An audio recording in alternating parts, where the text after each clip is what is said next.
안녕하세요. 제주도는 계속 지금 눈이 오고 있습니다.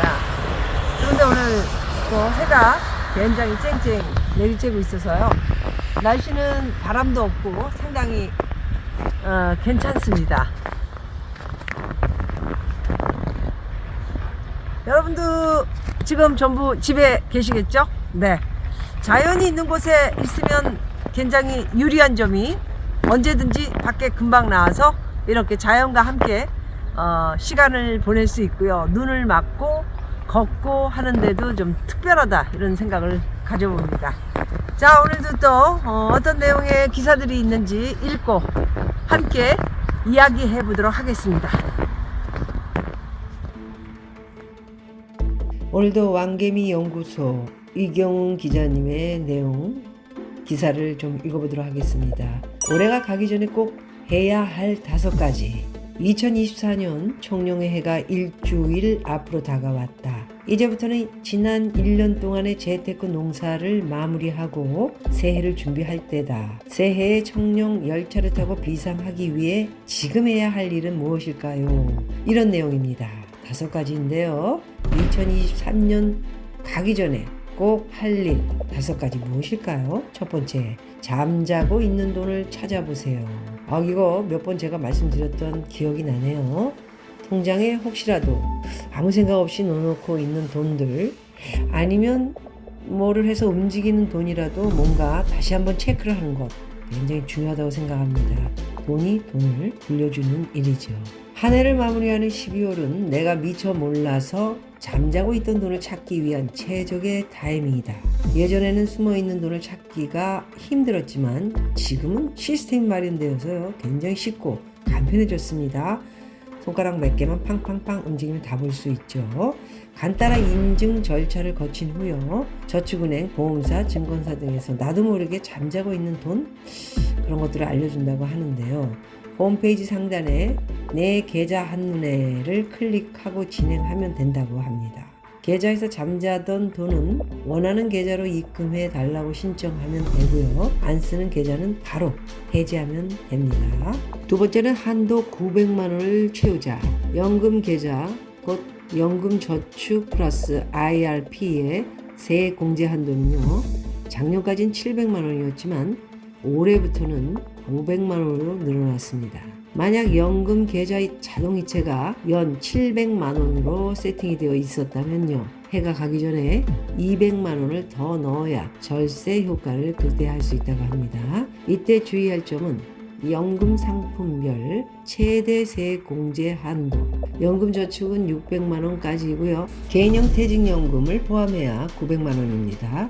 연금저축에 900만 원을 넣어봤자 세액 공제는 최대 600만 원밖에 되지 않는데, 연금주책 600만 원 플러스 IRP 300만 원 방식으로 조합하거나 IRP 900만 원 방식으로 불입해야 900만 원 세액 공제가 가능합니다. 연금에 900만 원을 넣으면 연봉 5,500만 원 기준에 따라 내년 초 연말 정산에서 118만 8천 원에서 148만 5천 원을 돌려받을 수 있다고 합니다. 일부 회사들은 사원 복지 차원에서요, 연금 납입액 일부를 지원해 주는데 이런 부분은 세액 공제 대상에 빠지는 경우가 많다는 점도 알아두셔라.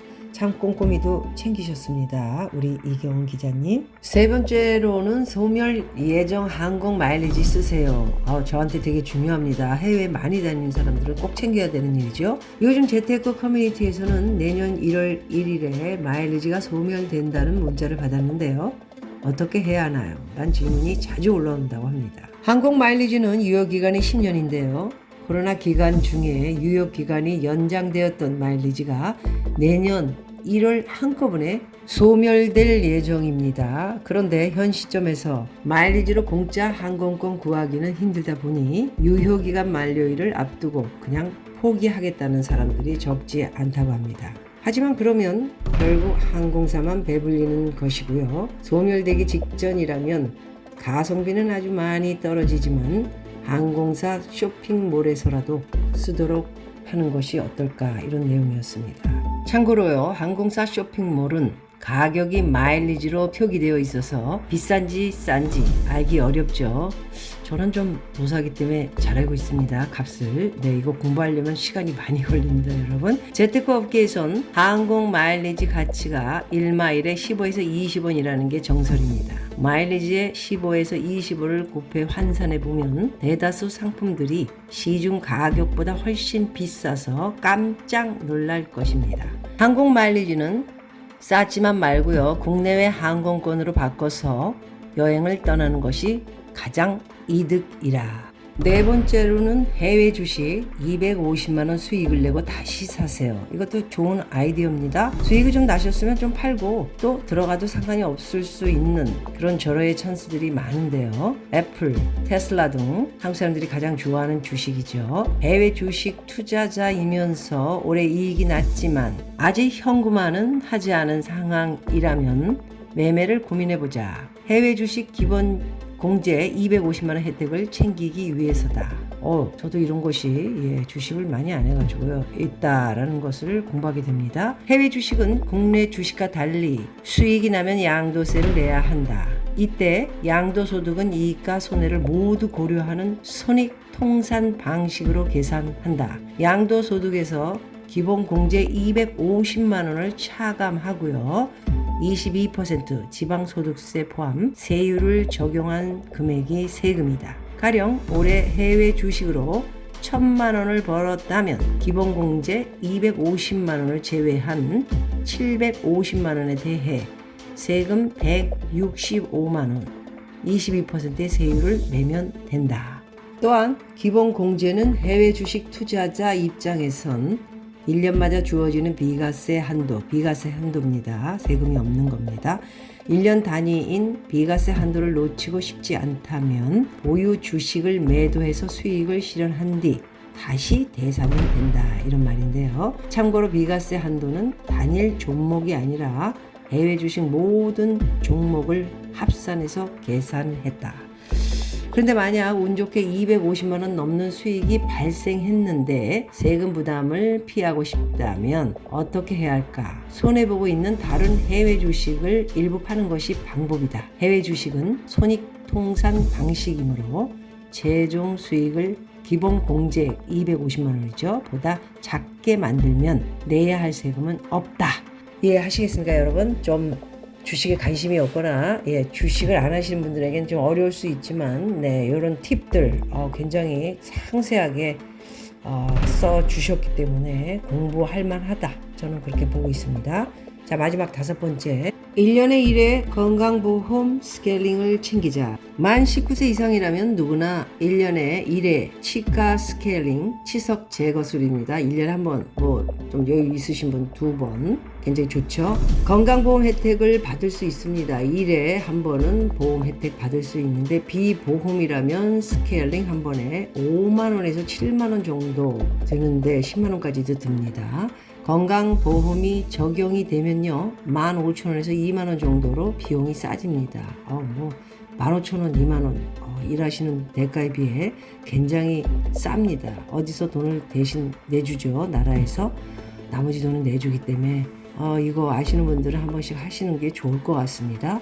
매년 1월에서 12월까지 1년 중 아무 때나 한번 받을 수 있는 할인 카드인데 2023년은 다 지나갔지만요 올해 여러분들이 꼭 챙겨야 할 것들 중에 5가지 전부 보시기 바라고요. 2024년 한 해가 가기 전에 꼭 보셔야 할 것들 5가지였던 것 같습니다. 계속해서 들여다보고 재테크에 대해서 조금이라도 혜택을 볼 수 있는 여러 가지들을 공부하실 때 좋은 내용이다 이렇게 생각을 하고요. 기꺼이 여러분들에게 한 번 정도는 훑어보시라 읽어드렸습니다. 여러분 고맙습니다.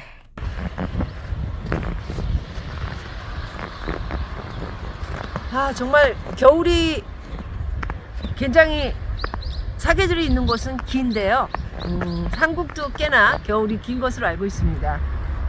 제가 추웠던 게 한 4월까지, 뉴욕에서는 거의 6월 초까지도 추웠던 경험이 있어서 한국은 그래도 4월 말 정도 되면 좀 추위가 많이 없어지고 코트도 얇은 코트를 입어도 되는 그런 날씨로 알고 있습니다.